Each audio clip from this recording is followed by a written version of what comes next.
हाँ जी बच्चों, एग्ज़ाम आ गए हैं। स्ट्रक्चर ऑफ एटम केमिस्ट्री का मोस्ट इम्पॉर्टेंट टॉपिक है।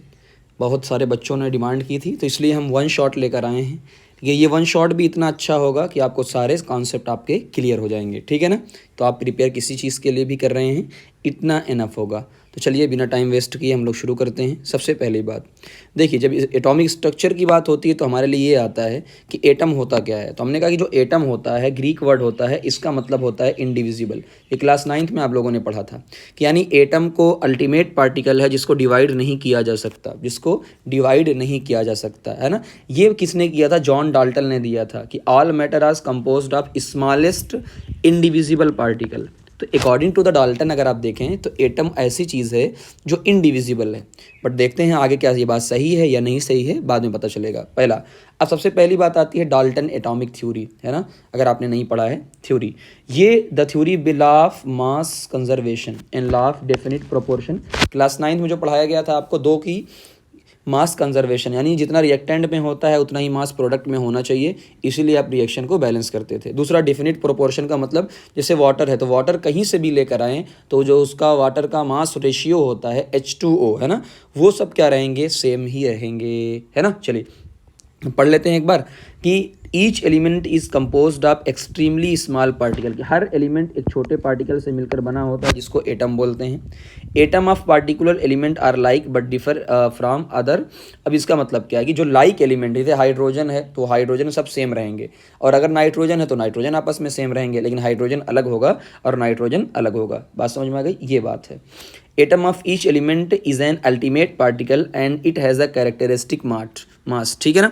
यानी जो भी एटम है अपना, जैसे हाइड्रोजन का अपना अलग मास होगा, उसका मास होगा, ठीक, और बट इज स्ट्रक्चरलेस, ठीक है ना। ये बात होती है। तो सभी एटम का या सभी एलिमेंट का आप कह लो, एटम ऑफ ईच एलिमेंट, सभी का अपना अपना मास होगा। ये थ्योरीज क्लास 9th में पढ़ाई जाती थी। Atom are indestructible, they can neither be created, है ना। ये बात कि एटम को ना ही आप डिस्ट्रॉय कर सकते हो और ना ही क्रिएट किया जा सकता है। Atom of different element take part in chemical reaction. अब ये अलग अलग एटम मिलकर मॉलिक्यूल बनाते हैं। हो सकता है कि सेम एटम मिलकर भी मॉलिक्यूल बना लें, इतना तो आपने पढ़ा होगा अच्छे से। ये छोटी सी बातें थी। अब हम असली यहाँ से हमारा चैप्टर असली में स्टार्ट होता है एटॉमिक मॉडल्स। एटॉमिक मॉडल कि क्या ये जो थॉमसन ने बताया था वो सही है, या एटम का स्ट्रक्चर क्या है, तो उन्होंने स्ट्रक्चर नहीं बताया था। अब यहाँ पे स्ट्रक्चर की बात होगी। सबसे पहला Thompson model, Rutherford model, Bohr model और वेव मैकेनिकल मॉडल यानी क्वांटम नंबर, ये आप धीरे धीरे पढ़ेंगे। तो ये सारी चीज़ें होती हैं। अब सबसे पहले हम बात करते हैं इस तरफ। हमारे लिए सबसे पहला है थॉमसन एटॉमिक मॉडल। तो थॉमसन वाला बहुत आसान था, थॉमसन में कोई ऐसी बात नहीं थी। थॉमसन ने बस इतना बताया था कि देखो, Thomson was the first to propose. तो ये बात खाली आपको पता होनी चाहिए कि थॉमसन ने सबसे पहला प्रपोज किया था एक नंबर के लिए, ठीक है ना। Propose detail model of the atom. Thomson propose that atom consist of a uniform sphere, कि एटम कैसा है? पहली बात, यूनिफॉर्म स्फीयर है, और किसका? पॉजिटिव चार्ज का। यानी जो पूरा का पूरा एटम आपको दिख रहा है वो पॉजिटिव चार्ज का यूनिफॉर्म स्फीयर है, in which the electron are distributed. इनमें इलेक्ट्रॉन भरा हुआ है। जैसे वाटरमिलन होता है तो वाटरमिलन का जो लाल वाला पोर्शन है सबसे ज़्यादा वही होता है, मेजॉरिटी में वही होता है, तो वो पॉजिटिव है। उसके अंदर जो सीड्स होते हैं वो लाइक का निगेटिव है ना, distributed more or less. This model of atom known as plum pudding model या राइसिन पुडिंग मॉडल या वाटर मिलन मॉडल, ये कई सारे इसके नाम दिए गए हैं ना। लेकिन एक चीज़ का अगर आप ध्यान देंगे यहाँ पे कि स्फेयर है और सारे डायरेक्शन में होता है, तो जब प्लस और माइनस आपस में टकराएंगे तो स्टेबिलिटी का क्या फ़र्क पड़ेगा, क्या नहीं पड़ेगा, ये सारी चीज़ें उसने नहीं बताई थी। जैसा कि यहाँ पे आपको दिख रहा है। एंड ड्रॉबैक क्या है? तो मॉडल सबको पता होता है, ड्रॉबैक नहीं पता होता है। तो ड्रॉबैक ये है कि an important drawback of this model is that mass of the atom is considered to be evenly spread over that, कि मास इवनली स्प्रेड है। एक तो ये हो गया। It is the static model, it does not reflect the movement of electron, यानी ये electron के मूवमेंट के बारे में कुछ नहीं इसने बताया कि कैसे मूव करता है, कैसे नहीं मूव करता। तो एक ड्रॉबैक आप लिख सकते हैं, जो मैंने बताया एक स्टेबिलिटी वाला, वो भी बता सकते हैं। तो इतनी सी बातें इनके में थी। उसके बाद हम आते हैं रदरफोर्ड के मॉडल पे, जिसे कई बार बोला जाता है रदरफोर्ड का मॉडल या गोल्ड फॉयल एक्सपेरिमेंट। क्या बोला जाता है? Gold foil experiment. मेन मुद्दा, हालांकि बहुत डिटेल में मैंने इसको पढ़ाया हुआ है क्लास 9th वालों को भी, बट यहाँ पे अभी हम वन शॉट ले रहे हैं। सबसे पहली बात कि देखिए क्या क्या याद रखना है। सबसे पहला कि यार हम किसी भी चीज़ को हीट करवाने के लिए क्या क्या हमने लिया है? हमने लिया है अल्फा रेस, और अल्फा रेस का सोर्स क्या है? रेडियम। क्या सोर्स है? रेडियम उसका सोर्स है। तो ये बात आपको पता होना चाहिए कि रेडियम से क्या होता है? अल्फा निकलता है, और अल्फा क्या होता है? पॉजिटिव। अब बात है अल्फा सर क्या होता है? तो अल्फा होता है हीलियम डबली आयनाइज यानी हीलियम+2। क्या होता है? हीलियम+2, जिसे कई बार नाम देते हैं डबली आयनाइज हीलियम पार्टिकल। तो एक नंबर में ये आ जाता है। तो अल्फा रेज यहाँ से निकलती हैं। क्या निकलती है? अल्फा रेज यहाँ से निकलती है। बात समझ में आ गई सभी को? चलो, अब यहाँ पे इन्होंने लगाया है स्लिट सिस्टम यानी लेड प्लेट। क्यों लगाया है? ताकि जो भी चीज़ जाए टकरा के इधर ना आ जाए। जो भी चीज़ ये आपकी रेस सीधी जा रही है ना, तो हो सकता है टकरा के वापस चली जाए, तो वापस ना आए, इसलिए उन्होंने क्या लगा दिया है? लेड की प्लेट लगा दिया है। प्लेट, ठीक है ना।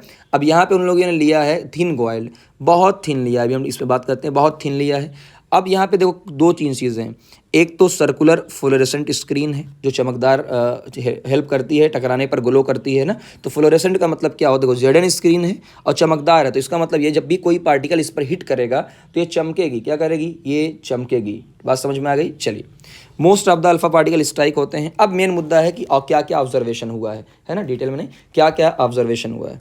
ऑब्जर्वेशन ये हुआ है कि देखो most of the alpha particle, इसमें सबसे मेन क्लास 9 में भी था, ज़्यादातर अल्फा पार्टिकल जो है वो अनडिफ्लेक्टेड सीधे पास हो गए, ठीक है। कुछ स्मॉल पोर्शन जो है वो थोड़े से एंगल से डिफ्लेक्ट हुए, और जो बहुत कम थे यानी एक जो 20,000 में से एक, वो बाउंस बैक हो गए यानी 180 डिग्री से वापस चले आए। बात समझ में आ गई सभी को? तो ये आपको ध्यान देना है। अब कंक्लूजन क्या निकलता है? कंक्लूजन ये निकलता है कि देखो यहाँ पे जैसा कि आपको ये दिख रहा है कि आपको अनडिफ्लेक्टेड, ये जो आपको सीधे दिख रहे हैं ये अनडिफ्लेक्टेड पार्टिकल हैं, और ये हल्का सा डिफ्लेक्ट हुए हैं। देखो जा ऐसे रहे थे, यहाँ पे डिफ्लेक्ट हो गए हैं, और ये लार्जली डिफ्लेक्ट हो गए हैं काफ़ी ज़्यादा, और कुछ लोग 180 से भी डिफ्लेक्ट हुए हैं। तो इनका क्या क्या मसला है, क्या क्या बातें इन लोगों ने बताई, उसमें ऑब्जर्वेशन देख लेते हैं। तो ऑब्जर्वेशन पूछा जाता है रदरफोर्ड के मॉडल का। Since most of the alpha particle went straight, ज़्यादातर अल्फा पार्टिकल सीधे चले गए हैं, इसका मतलब ये है कि there must be very large empty space, कि भैया इम्पटी खाली स्पेस है। तो यानी पहला, ज़्यादातर लोग सीधे चले गए हैं, तो यानी कोई झंझट नहीं है, कोई दिक्कत नहीं है। जैसे एग्जांपल मैं इसको बहुत अच्छे से समझाता हूँ, एक एग्जांपल आपको दे देता हूँ, फिर कुछ बातें करते हैं। जैसे क्या हुआ कि भैया मान लो ये अल्फा पार्टिकल अंदर गया एटम के, अब एटम के अंदर जा रहा है, उसने देखा यार कि कोई दिक्कत है ही नहीं, सबका सब मामला खाली है। तो उसने बाहर आके बताया कि भैया सारा का सारा मामला खाली है, यानी ज़्यादातर स्पेस क्या है? पूरा खाली है। अगला जब उसने कहा कि यार हम तो नहीं मानेंगे, है ना, दूसरे वाले ने कहा कि हम तो नहीं मानेंगे, वो गया। अब जैसे ही वो गया, since few of the alpha, अब जैसे गया तो शुरू में आप अगर देखोगे ध्यान से, मैं अगर यहाँ पे दिखाऊँ आपको, ये देखो ये वाला, ये शुरू में जा रहा है तो एकदम सीधा जा रहा है। उसने कहा बात तो सही है यार, जो पहले वाले ने बताया था कि नाइन की अंदर का मामला खाली है, वो तो बहुत बढ़िया है, सही बात है। लेकिन जैसे ही वो आगे पहुंचने वाला था तब पता चला कि भैया निपटा दिया उसको, यानी ऐसे भेज दिया इस तरफ। तो उसने कहा यार बात तो इसकी सही थी, लेकिन पूरी बात सही नहीं थी। हालांकि चलो इतने डिटेल में चर्चा नहीं करते हैं, कभी डिटेल में पढ़ाएंगे तो चर्चा करेंगे। अभी कुछ अल्फा पार्टिकल जो है वो डिफ्लेक्ट हो गए, बहुत मजाक से पढ़ाता हूँ, थ्रो मॉडरेट एंगल, कुछ एंगल से डिफ्लेक्ट हो गए। इसका मतलब ये था कि whole of the positive charge, कि जितना पॉजिटिव चार्ज है, भाई डिफ्लेक्ट होने का मतलब क्या है? आप प्लस लेकर गए थे, अल्फा पार्टिकल प्लस होता है, और प्लस को मोड़ दिया, इसका मतलब क्या है? उसने प्लस प्लस को रेपल कर दिया। तो जो पॉजिटिव चार्ज है वो कंसंट्रेट है, and the space occupied by this positive charge is a very small in the atom, है ना, तभी तो डिफ्लेक्ट हुआ है बीच के अंदर। दो आपको कंक्लूजन मिल गए। अगला आपको क्या, तो यहाँ पे when alpha particle come closer to the point they suffer a force of repulsion and deviate. तो वही बात है, जैसे ही प्लस के पास गए तो उनको रिपल्शन महसूस हुआ। They the positively charge heavy mass which occupy only a small volume. अब यही बात आ गई कि भैया जो पॉजिटिव चार्ज था जिसने डिफ्लेक्ट किया, भगा दिया, उसी को न्यूक्लियस बोला गया था, और ये इसे माना गया, तो सपोज किया गया ये सेंटर ऑफ एटम में है। दो लोग हो गए। तीसरा, a very few of the alpha particle suffered strong.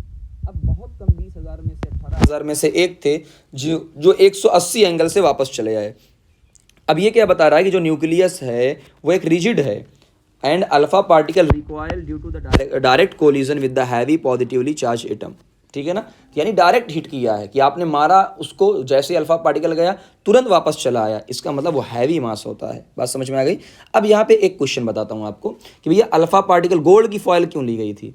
Gold की फॉइल क्यों ली गई थी? तो हमने कहा गोल्ड की फॉइल इसलिए ली गई थी, तीन चीज़ें बताई जाती हैं कि भैया देखो गोल्ड की फॉइल एक तो हैवी मेटल है, और अगर हैवी मेटल है इसका मतलब ये है कि अच्छा वाला के डिफ्लेक्शन इसको मिल जाएगा, है ना, प्लस को। दूसरा थर्मली स्टेबल है, ऐसा ना हो कि इतने सारे अल्फा पार्टिकल आ रहे हैं, इतनी स्पीड से आ रहे हैं, 16,000 किलोमीटर पर की स्पीड से आते हैं ये, ठीक है ना, पता लगा इतनी ज़्यादा हीट जनरेट हुई कि पिघल गया, तो एक्सपेरिमेंट ही नहीं हो पाएगा।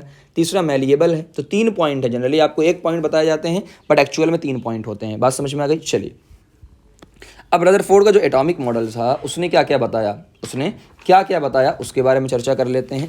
ये चीज़ें हो गई। आगे एटॉमिक मॉडल ने क्या क्या बताया। On the basis of scattering experiment Rutherford propose model of atom which is known as the nuclear atomic model.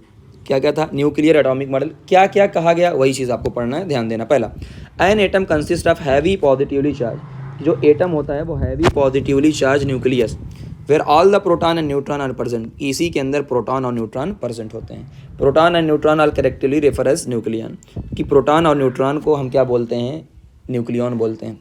Almost whole of the mass of the atom is contributed by these, तो almost इन्होंने नाम दिया कि जितने भी मास होते हैं, क्योंकि इलेक्ट्रॉन का मास नेग्लिजिबल होता है, जितने भी मास होते हैं इन्हीं की वजह से होते हैं, ठीक है ना। चलिए, ये बात होनी चाहिए। आगे, the volume of the nucleus is very small, कि न्यूक्लियस का जो वॉल्यूम है बहुत ज़्यादा है, only a minute fraction and total volume of the atom, तो एटम के मुकाबले में उसका बहुत कम है, तभी तो इतना कंसनट्रेट एकदम जगह पर है।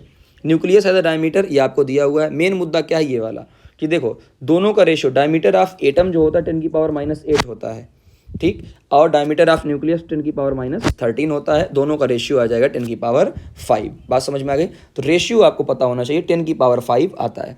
यहाँ 10⁻8 किस क्यों लिखा गया है ये आपको भी ध्यान होना चाहिए, ठीक है ना।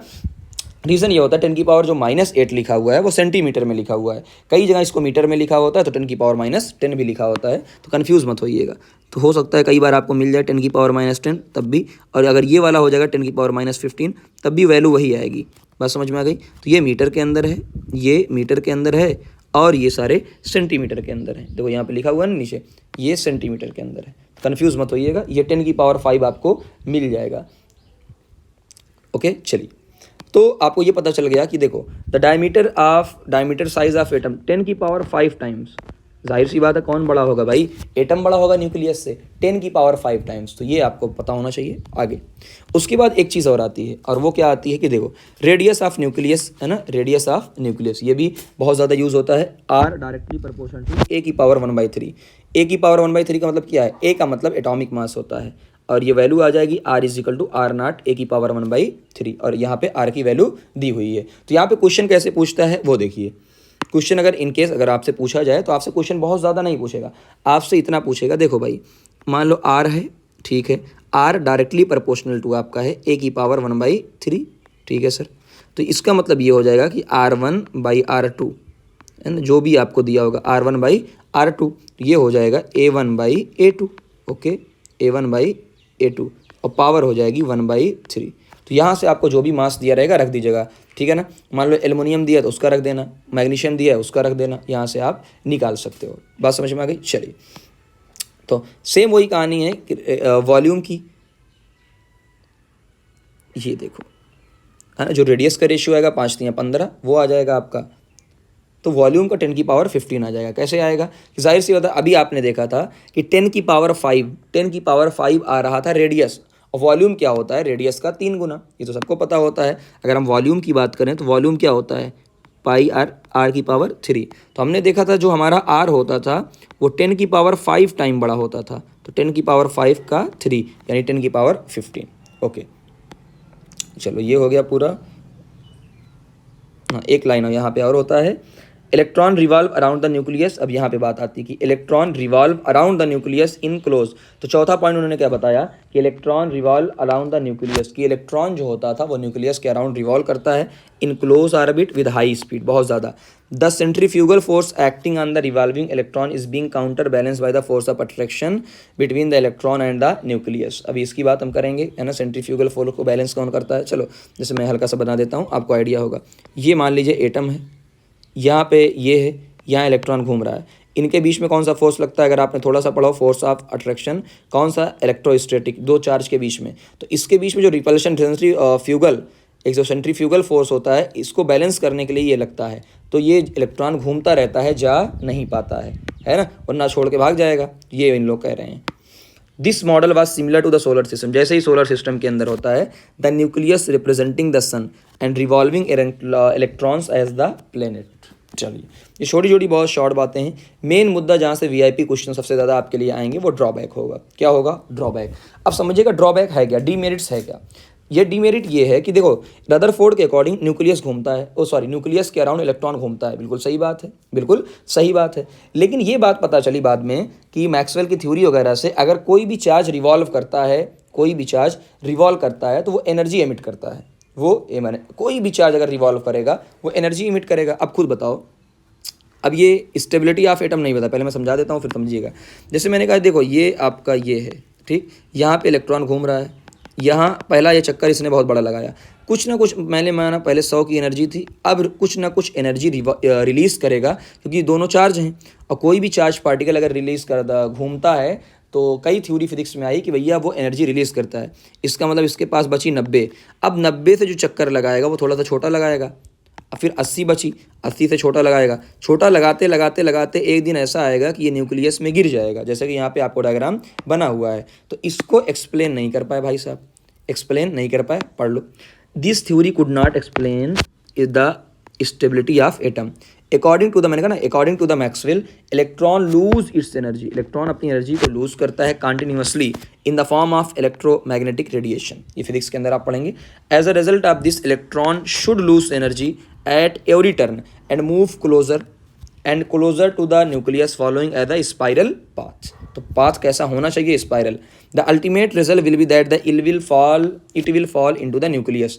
तो एटम तो अनस्टेबल हो जाएगा, न्यूक्लियस में फॉल हो जाएगा, जो मैंने पूरी बात बताई। अब दूसरी बात क्या आती है? Demerit number two, if the electron lose energy. अब मान लो इलेक्ट्रॉन अगर एनर्जी को लूज कर रहा है, जैसा कि मैक्सवेल ने बताया, और लगातार लूज कर रहा है, तो ऑब्जर्व स्पेक्ट्रम, कि जो भाई स्पेक्ट्रम का मतलब क्या होता है कि एक दूसरे से एनर्जी लेवल पे जाते हैं। जैसे भाई इलेक्ट्रॉन लूज करेगा तो अलग अलग एनर्जी पे, पहले 100 पे जाएगा, फिर 90 पे जाएगा, 80 पे जाएगा, ये सारी बातें हैं। तो कुछ ना कुछ लाइन बननी चाहिए। Observe spectrum should be continuous. तो जो स्पेक्ट्रम बनना चाहिए, जो एनर्जी का लेवल बनना चाहिए, जो आप लास्ट में पढ़ेंगे इस चैप्टर के, वो कंटिन्यूअस बनना चाहिए। लेकिन जब देखा गया कि भैया वो कंटिन्यूअस नहीं बन रहा है, observe spectrum consist of well defined line, वो कैसा बन रहा है? लाइन जैसा बन रहा है, और फ्रीक्वेंसी फिक्स होती है। तो hence the loss of energy by electron is not continuous, है ना। तो ये दो डीमेरिट है, ये आपको पढ़ना है, वेरी इंपॉर्टेंट है। चलिए आगे बढ़ जाते हैं। अब आते हैं पार्ट नंबर 3 पे, atomic number and mass number पे। आसान टॉपिक है। एटॉमिक नंबर क्या होता है? देखो, एटॉमिक नंबर क्या होता है? जेड, सबसे पहला जेड से रिप्रेजेंट किया जाता है। द नंबर ऑफ प्रोटॉन, ये प्रोटॉन कितने होते हैं उस पर डिपेंड करता है। बात समझ में आई? कितने नंबर ऑफ प्रोटॉन है। और फॉर न्यूट्रल, अगर कोई एटम न्यूट्रल है, तो number of electron number of proton के बराबर होते हैं। बात समझ में आ गई सभी को? और आप इधर से निकाल सकते हैं, कोई दिक्कत? चलो आगे बढ़ते हैं। एक बच्चे ने सवाल किया था कि सर, जब number of electron number of proton बराबर होते हैं तो एटॉमिक नंबर को नंबर ऑफ प्रोटॉन से क्यों कहा जाता है, इलेक्ट्रॉन से क्यों नहीं कहा जाता है? उसका रीज़न ये होता है बेटा कि प्रोटॉन कांस्टेंट रहता है। अगर 10 है तो 10 रहेगा, इलेक्ट्रॉन तो आ सकता है, जा सकता है, तो आप कैसे बता पाओगे, है ना। तो वो आयन बन जाते हैं। मास नंबर क्या होता है? तो मास नंबर क्या होगा? इट इज़ रिप्रेजेंटेड बाई ए। तो ये तो ए से रिप्रेजेंट किया जाता है, ओके, ए से रिप्रेजेंट किया जाता है। The sum of number of neutron and proton, neutron and proton के सम को ही क्या बोलते हैं? मास नंबर बोला जाता है। कोई डाउट किसी को? चलो आगे बढ़ते हैं और थोड़ा सा समझिएगा। एक मिनट, यहाँ पे जैसे मैंने आपसे कहा कि भैया देखो, ये कुछ नहीं है, एटम आउटसाइड, देखो ये ए होता है, ठीक है, और यहाँ पे मैंने लिखा जेड, यहाँ पे मैंने लिखा ए, ठीक। ये है आपका एटॉमिक नंबर। और जो एटॉमिक नंबर होता है वो नंबर ऑफ प्रोटॉन होता है। क्या होता है? Number of proton. और ये क्या होता है कि भाई ये होता है प्रोटॉन को ऐड करो और आपके न्यूट्रॉन को ऐड कर दो, तो ये आपका मास नंबर हो जाता है ना। चलो अब समझिएगा आगे कुछ बातें। An atom of the element is, ये आपको पूरा दिया हुआ है। जैसे एग्जांपल Na प्लस, अब अच्छा प्लस वगैरह दिया हुआ है तो हम ये बात भी जानते हैं, जब कोई प्लस होता है, प्लस का मतलब क्या है कि उसने इलेक्ट्रॉन को रिलीज़ किया है ना। जैसे हमने कहा कि भाई ये होता है सोडियम, वैसे सोडियम का नंबर क्या होता है? 11 नंबर होता है। इसका मतलब 11 ही इलेक्ट्रॉन हैं और 11 ही क्या है? प्रोटॉन है। जब इसने एक इलेक्ट्रॉन को लूज़ किया, इसका मतलब Na बन गया क्या? प्लस। तो इलेक्ट्रॉन क्या बच गया? तो इलेक्ट्रॉन हो गया 10, क्योंकि एक तो निकाल दिया है, लेकिन प्रोटॉन ऑलवेज क्या रहेगा? ये रहेगा। सेम फ्लोरीन है, तो अब बताओ फ्लोरीन का होता है 9। इसका मतलब 9 इलेक्ट्रॉन होंगे और 9 प्रोटॉन होंगे, ठीक है सर। लेकिन जैसे ही फ्लोरीन ने एक माइनस लिया, माइनस का मतलब इलेक्ट्रॉन को लिया, माइनस का मतलब इलेक्ट्रॉन को लिया, तो ये 9 से क्या हो गया, 10 इलेक्ट्रॉन हो गया, और 10 इलेक्ट्रॉन हो गया, और यहाँ प्रोटॉन ऑलवेज क्या रहेगा, 9 ही रहेगा, इसमें तो कोई कन्फ्यूज़न है नहीं। चलिए अब आते हैं उसके बाद मास नंबर पे। अब यहाँ मास ऑफ प्रोटॉन दिया है, मास ऑफ न्यूट्रॉन दिया है, मास ऑफ इलेक्ट्रॉन दिया है। एएमयू के अंदर आपको दिया होता है प्रोटॉन का तकरीबन 1 एएमयू लिया जाता है, न्यूट्रॉन का भी तकरीबन वही होता है, तकरीबन वही होता है। इलेक्ट्रॉन का नेग्लिजिबल होता है, आप ध्यान से अगर देखें, सभी लोग ध्यान से देखेंगे, ग्राम और किलोग्राम में भी मास आपको याद होना चाहिए। देखो 1.672 10 की पावर -24 ग्राम, ये ग्राम दिया है। यहाँ पे 672 था, यहाँ 675 था, बाकी सेम रहेगा। यहाँ पे -28 ग्राम है, तो ग्राम और इसमें समझिएगा, है ना, ताकि ये ना कन्फ्यूज़न हो कि सर कहीं कहीं 27 लिखा होता है, आप 24 करवा रहे हैं। तो यहाँ पे 27 इसलिए लिखा है क्योंकि यहाँ किलोग्राम लिखा हुआ है, तो आपको 1000 से और डिवाइड करना पड़ेगा, है ना। ये चीज़ों में आपको कन्फ्यूज़न नहीं होनी चाहिए। चलिए, जैसे कि आपको दिया है एटॉमिक वेट, एटॉमिक वेट किसका, कार्बन का, किसका दिया हुआ, कार्बन का। अब कार्बन में क्या है, 6 और 12 दिया हुआ है, 6 और 12 दिया हुआ है। अब डायरेक्ट आपको क्या करना है भाई, सिंपल सी बात है। देखो हमने कहा कि जो यहाँ हमने ऐसे लिखा था कि जो Z होता है और कई बार A इधर लिखा होता है और कई बार A इधर लिखा होता है, कन्फ्यूज़न नहीं।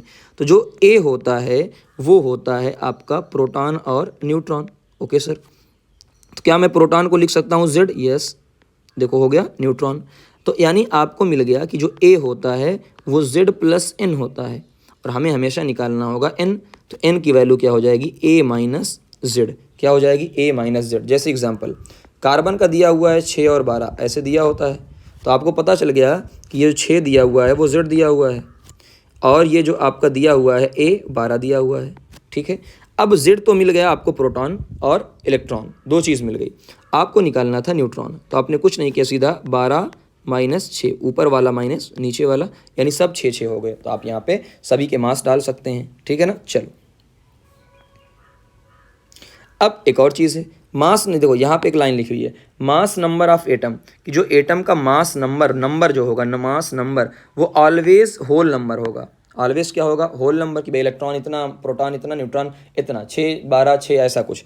लेकिन जो एटॉमिक वेट होगा वो डेसिमल में हो सकता है, क्योंकि आप मल्टीप्लाई कर रहे हो ना, आप क्या कर रहे हो, मल्टीप्लाई कर रहे हो। जैसे कि यहाँ पे देखो आपसे कहा कि प्रोटॉन 6, समझिएगा, आपसे कहा गया कि प्रोटॉन है 6, लेकिन जब वेट की बात होगी तो आपको मल्टीप्लाई करना होगा इतने से, 1.00, तो ये डेसिमल में आ सकता है ना। चलो सम इंपॉर्टेंट डिफिनीशन, सबसे पहले डिफिनीशन आती है आइसोटॉप। क्या आती है, आइसोटॉप की, they are atom of given element which have the same atomic number. इनका क्या होता है, एटॉमिक नंबर सेम होता है बट एटॉमिक मास। अब ये क्वेश्चन ज़रूर आता है, 100% फिक्स होता है। अब दो इसको आसान में करने का तरीका, ये होता है Z, ये होता है A। क्या A टॉप पे है, यस सर, A है टॉप पे। तो अगर आपका टॉप चेंज हुआ, टॉप हिल गया, तो मैं ऐसे बोलता हूँ इसको, अगर इसका टॉप हिल गया यानी आपका A चेंज हो गया, तो क्या बोलेंगे, आइसोटोप। क्या बोलेंगे, आइसोटोप बोलेंगे, अगर टॉप चेंज हो गया। जैसे एग्जांपल देखो, कार्बन का नीचे 6 है, ऊपर 12 13 14। ऑक्सीजन का एटॉमिक नंबर 8 होता है, लेकिन ऊपर 16 17 18। हाइड्रोजन को आप 3 तरीके से पढ़ेंगे, 1 2 3, है ना, 3 तरीके से आपके आइसोटोप ऑफ हाइड्रोजन। ये सबसे ज़्यादा इंपॉर्टेंट है, सबसे ज़्यादा इंपॉर्टेंट है, ओके। अब समझिएगा, तो आइसोटोप है the same number of proton. भाई Z सेम है तो प्रोटॉन भी क्या रहेगा, सेम रहेगा, but differ in the number of neutron. तो न्यूट्रॉन क्या हो जाएंगे, डिफर हो जाएंगे। क्यों डिफर हो जाएंगे, भाई मास नंबर चेंज हो गया है, और 12 में से 6 घटाओ, 13 में से 6 घटाओ, 14 में से 6 घटाओ, सभी के क्या आ जाएंगे, देख लो यहाँ पे, न्यूट्रॉन 6 7 और 8, ओके। अब आते हैं उसके बाद एक्सप्लेनेशन 2। हालांकि देख लो, 1H1 को बोलते हैं प्रोटियम, इसको ड्यूटेरियम और इसको ट्राइटियम। एक ही पूरे दुनिया में एलिमेंट ऐसा है जिसका न्यूट्रॉन क्या होता है, 0, ये पूछा जा सकता है, जिसे प्रोटियम बोला जाता है, ओके। देखो मैंने लिख दिया ये पूरा। एटॉमिक वेट, चलो ये तो हो गया, आइसोस्टर। उसके बाद आता है the atomic weight of an element is the average mass of all isotope, कि जो एटॉमिक वेट हमने लिया है एवरेज वेट होता है, ये average mass of all the isotope, जितने आइसोटोप हैं उनका एवरेज वेट लिया जाता है। कैसे लिया जाता है उसको देख लो, ये क्वेश्चन इंपॉर्टेंट होता है, स्कूल वाले ज़रूर इसको देते हैं। जैसे एक फार्मूला सीधा याद होना चाहिए आपको, एग्जाम्पल यहाँ पे दिया हुआ कि भाई देखो, ये मैंने माना आइसोटोप 1, आइसोटोप ये, तो आइसोटोप ये क्या है इसका, Y1, है ना। आइसोटोप का जो वेट क्या है, W1, और परसेंटेज क्या है, X1। बात समझ में आ गई। तो W1 X1 से मतलब है, तो फार्मूला आपको मिल गया है W1 X1 है ना, और plus W2x2 plus W3x3। Simple example के तरीके से देखो, एक ही एग्जांपल से आप सीख जाओगे। ये क्लोरीन है जिसका दिया हुआ है 35 और 37, यानी W आपको मिल चुका है, W आपको मिल चुका है, परसेंटेज आपको मिल चुका है, यानी x मिल चुका है। तो मैं यहाँ पे लिख देता हूँ, ये आपका W दिया हुआ है, ये आपका x दिया हुआ है, ठीक है ना। आपको सीधा फार्मूला अप्लाई करना है, सीधा फार्मूला अप्लाई करना है, सीधी बात है। तो बच्चे क्या करते हैं, परसेंटेज में करते हैं। याद रखिएगा, कभी परसेंट में मत करना, सीधा रेशियो ले लेना, कभी परसेंट में मत करना, ये तरीका सबसे बेस्ट है। सीधा भाई 75 और 25 है, यानी क्या आ गया, 3:1 का रेशियो आ गया। तो देख लो, 35 × 3 करो, W1x1 प्लस 37 × 1 करोगे, और नीचे 3 + 1 यानी 4 कर दोगे। वही सेम 100 पर, चाहे आप ऐसे करो या आप ऐसे करो कि भैया 35 × 75/100, फिर प्लस करो, फिर आप करो 37 × 25/100, ये करो, फिर नीचे दोनों को ऐड कर दो, तब भी नीचे क्या आएगा, 100 आएगा। बात समझ में आई सबको। तो चाहे ऐसे करो चाहे ऐसे करो, आंसर वही आएगा। बट ये तरीका आसान होता है जो मैंने बताया, रेशियो में ले लोगे कभी नहीं गलती होगी आपसे, ठीक है ना। चलिए, तो अब आ गया, आइसोटोप हो गया। अब आइसोबार की बात करते हैं। तो दोनों में यही अंतर है, आइसोटोप में टॉप हिला था, आइसोबार में नीचे वाला हिल जाएगा, यानी ऊपर वाला सेम रहेगा, ऊपर वाला क्या रहेगा, सेम, नीचे वाले चेंज होते जाएंगे, है ना। जैसे ये है हाइड्रोजन जिसका नीचे है 1, ऊपर है 3, हीलियम का ऊपर है 3 और नीचे है 2। ऐसे ही जो फेमस एग्जाम्पल के नीचे है 19, ऊपर 40, कैल्शियम में नीचे 20, ऊपर 40। इस तरीके से पूरी बातें होंगी। यहाँ पे आप न्यूट्रॉन और प्रोटॉन निकाल सकते हैं। आइसोडाइफर, आइसोटोन, है ना, इसमें ये इंपॉर्टेंट होता है, आइसोटोन या आइसोन्यूट्रॉन स्पीसीज या आइसोटोनिक, है ना, ये वाला पढ़ लो एक बार। इसका मतलब they are atom of different element which have the same number of neutron. इनके न्यूट्रॉन क्या होते हैं, सेम होते हैं। कुल मिला जुला के आपको क्या करना है, सीधा सीधा क्या करना है कि देखो, एटम ये दिया हुआ है, यहाँ पे आपको दिया रहेगा Z, यहाँ पे दिया रहेगा A, इन दोनों को माइनस करने पे सेम आना चाहिए, इन दोनों को माइनस करने पे क्या आना चाहिए, सेम आना चाहिए। जैसे आपको दिया है यहाँ पे 3 और 1, यहाँ पे दिया है 2 और 4, इन दोनों का डिफरेंस कितना आएगा, 2, इन दोनों का भी डिफरेंस कितना आएगा, 2 आएगा। तो यानी ये सब क्या है, आइसो न्यूट्रॉनिक स्पीसीज़ हैं, या कई बार इसे आइसोटोनिक स्पीसीज़ के नाम से जाने जाते हैं। ओके, आइसोस्टर हो गया, आइसो इलेक्ट्रॉन। अब आइसो इलेक्ट्रॉन का मतलब नाम में ही, आइसो का मतलब सेम, इलेक्ट्रॉन का मतलब इलेक्ट्रॉन। इलेक्ट्रॉन क्या होने चाहिए, सेम होने चाहिए। तो इसमें तो आप निकाल सकते हैं इलेक्ट्रॉन का, है ना। इलेक्ट्रॉन को देखो कितने, क्लोरीन माइनस, क्लोरीन माइनस क्या है आप समझिएगा, क्लोरीन में होता है 17, एक माइनस ले लिया यानी 18, और आर्गन का 18 होता ही है। वाटर का देखेंगे तो हाइड्रोजन में 1 × 2 प्लस ऑक्सीजन का 8 यानी 10, NH3 में भी हो जाएगा 10, BF3 देख लो, और SO2, ये सारे हैं। तो गोल्डन की पॉइंट्स यहाँ पे हमें को मिल जाएं कि isotope have same chemical property but different physical property. ये लाइन बड़ी इंपॉर्टेंट है। अदर केम सेम, देखो आइसोटोप में मैंने कहा था टॉप हिल गया, यानी Z सेम होता था। अब किसी का एटॉमिक नंबर सेम है तो उसका प्रॉपर्टी, केमिकल प्रॉपर्टी क्या रहेगी, सेम रहेगी। फिजिकल प्रॉपर्टी क्यों डिफरेंट है, क्योंकि इसका एटॉमिक नंबर अलग था और मास अलग, तो फिजिकल प्रॉपर्टी भी अलग हो जाएगी, ठीक है ना। चलो, आइसोबार में वही कहानी है कि आइसोबार में क्या होता है, do not have the same chemical and physical property.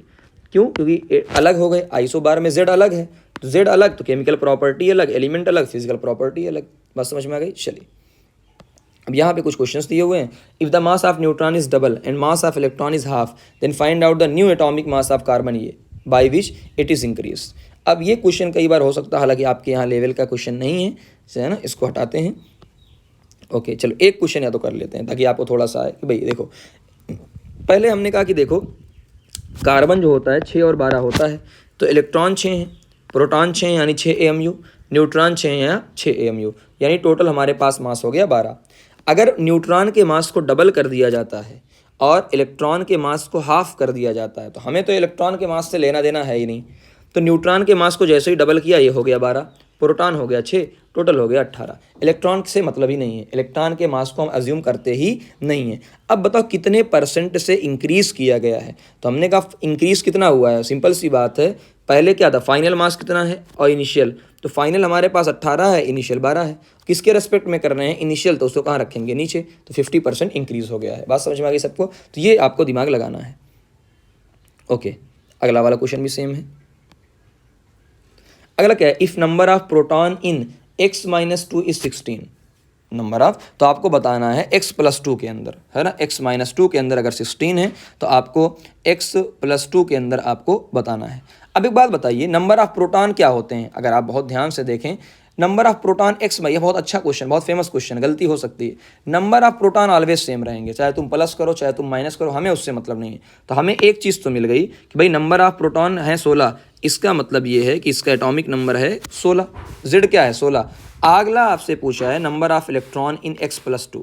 अब पहले इलेक्ट्रॉन थे 16, हमने कहा हाँ सर पहले इलेक्ट्रॉन, भाई हमको z मिल गया और z से हमको पता चल गया पहले इलेक्ट्रॉन थे 16, उस पर आया है प्लस चार्ज, इसका मतलब उसने 2 इलेक्ट्रॉन को निकाल दिया है, तो यानी कुल मिला जुला के 14 बच जाएंगे। ओके ओके, अगला क्वेश्चन देखो, एक थ्योरेटिकल है। Assuming the atomic weight of carbon का 150 यूनिट, 150 यूनिट है माना गया है, तो वेट ऑक्सीजन का क्या होगा? तो कैसे मानेंगे? देखो, वैसे कार्बन का होता है 12 AMU, तो हमने माना कि 12 को 150 है, तो इसका मतलब 1 AMU कितने का हो गया? 150/12 है ना। तो 16 ऑक्सीजन का निकालना है, 16 तो मल्टीप्लाई कर देंगे, तो ये पूरी कहानी आती है। अब अगला क्वेश्चन, फिर से अगला क्वेश्चन क्या है, देखिए, एन एलिमेंट है 3 आइसोटोप और आपको दिया है 11, 12, 13, W मिल गया आपको। उसके बाद आपसे कहा गया है देयर परसेंटेज आपको दिया है 85, 10, 5, तो एवरेज निकालना है। ये भी अच्छा क्वेश्चन है, तो वही सेम है भाई, देखो मल्टीप्लाई करो, तो हमने पहले सब ऐसे लिख लिया करो कि देखो सर यहाँ पे 11 है, यहाँ पे 12 है, यहाँ पे 13 है, इसका परसेंटेज दिया है 85, इसका परसेंटेज दिया है 10, इसका परसेंटेज दिया है 5। इसका मतलब क्या करेंगे? सिंपल बात है, 11 को 85 से, 12 को 10 से, 13 को 5 से, और नीचे टोटल 100 हमेशा आएगा, परसेंटेज हो जाएगा काम। अगला क्वेश्चन फिर से है, एवरेज एटॉमिक मास इस बार आपको दिया है, एक बार ये क्वेश्चन पूछा जा सकता है उल्टा वाला। एवरेज आपको दिया है एटॉमिक मास, ठीक है, 2 आइसोटोप आपको दिए हैं, ठीक है ना, और आपको परसेंटेज निकालने हैं। हालांकि हमको नहीं पता तो देख लीजिए, मैंने अगर मान लिया कि भैया देखो x1 + x2 क्या होता है इज इक्वल टू 100, तो x2 क्या हो जाएगा 100 - x1, है ना। मैंने माना भाई कि x1, और देखो सिंपल सी बात है, अगर आपने माना एक, देखो x1 माना, टोटल होता है 100, तो x2 क्या हो जाएगा भाई 100 - x1 हो जाएगा, ये तो क्लियर सी बात है।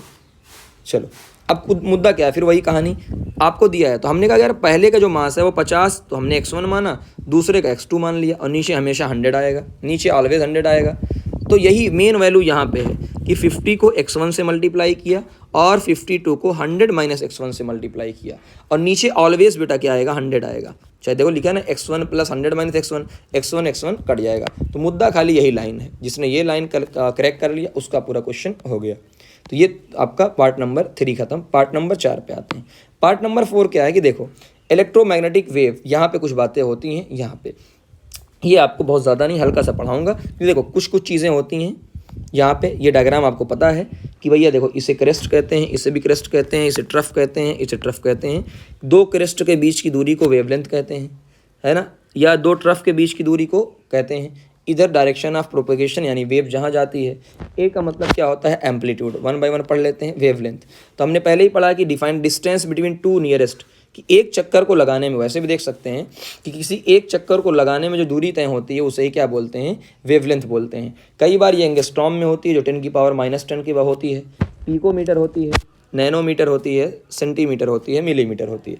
फिर आते हैं वेव नंबर। अब वेव नंबर क्या होता है 1/λ, ये कई बार यूज़ होगा, 1 वेवलेंथ कर दो उसे ही बोला जाता है वेवलेंथ। फ्रीक्वेंसी क्या होती है सबको पता है, नंबर ऑफ वेव, एक पॉइंट से एक सेकंड में कितनी वेव पास होती है उसे ही बोलते हैं। इसकी यूनिट हर्ट्ज होती है या साइकिल, वही हर्ट्ज। और इसका मेन फार्मूला क्या है, टाइम पीरियड, कि फ्रीक्वेंसी और टाइम पीरियड उल्टे होते हैं, सबसे ज़्यादा यूज़ आने वाले फार्मूला ये है। चलो, वेलोसिटी आप सबको पता है, वेलोसिटी का फार्मूला आपको पता होना चाहिए, डिस्टेंस अपॉन स्पीड। तो यहाँ c/λ बन जाता है, या कई बार इसको इस तरीके से लिखा जाता है, ठीक है ना। चलो कैसे बना समझिएगा। मैंने कहा जो स्पीड होती है वो होती है डिस्टेंस अपॉन टाइम, डिस्टेंस होती है लैम्डा, वेवलेंथ, टाइम होता है टाइम। अब बताओ क्या मैं इसको लिख सकता हूँ लैम्डा इंटू 1/टाइम। अब 1/टाइम फ्रीक्वेंसी होता है, अभी आपको बताया गया है, यानी ये बन गया v = लैम्डा इंटू फ्रीक्वेंसी, जो भी फ्रीक्वेंसी जिस सिंबल से लिखा जाता है। एम्पलीट्यूड मैंने आपको बता दिया। अब यहाँ से क्वेश्चन बनते हैं सारे, यहाँ से क्वेश्चन बनते हैं। क्वेश्चन क्या बनते हैं, इसी फार्मूले पे सीधा, कि v = c/λ और सी बाई लैम्डा आप कह सकते हो इस तरीके से, कई तरीके हैं, ठीक है ना। सी बाई लैम्डा और 1 लैम्डा वेवलेंथ बन जाता है। यहाँ पे कुछ स्पेक्ट्रम दिए हुए हैं, ये आपको वैल्यू देता है कि गामा रे क्या होता है, एक्सरे कितना होता है, यूवी कितना होता है, विजिबल रे क्या होता है पूरा। अब यहाँ पे क्वेश्चन ये वाला बड़ा फेमस है, the Vividh Bharati station of All India Radio broadcast आना फ्रीक्वेंसी आपको दिया है, ये ध्यान देना, किलो हर्ट्ज़ दिया है, यानी फ्रीक्वेंसी आपको दिया है, वेवलेंथ आपसे पूछा है, सीधा फार्मूला अप्लाई करेंगे। अभी आपको बताया मैंने फार्मूला अप्लाई करने का तरीका, अभी मैंने आपको बताया फार्मूला कैसे अप्लाई करना है ना। तो एक ही बात याद रखना, फार्मूले में कन्फ्यूज़न नहीं होना है, एक ही बात याद रखना है कि भैया देखो, जो आपकी स्पीड होती है यानी सी, कई बार वी से, वो सिंपल होता है लैम्डा इंटू फ्रीक्वेंसी, अलग अलग टर्म से लिखा जा सकता है। तो मैं सिंपल फ्रीक्वेंसी का एफ लिखता हूँ, कई बार उसे वी लिखा होता है या कई बार ऐसे लिखा होता है, कई बार, तो कन्फ्यूज़ मत होइएगा, है ना। और आपको क्या चाहिए, आपको चाहिए लैम्डा, देखो आपको क्या चाहिए, लैम्डा चाहिए, कुछ नहीं करना है, सी अपॉन फ्रीक्वेंसी। सी आपको दिया होता है कितना, 10 की पावर, यहाँ देख लो 3 इंटू 10 की पावर 8, ये आपको किलो हर्ट्ज़ में दिया है, यानी 10 की पावर 3 से मल्टीप्लाई करेंगे, बस सॉल्व कर लेना है।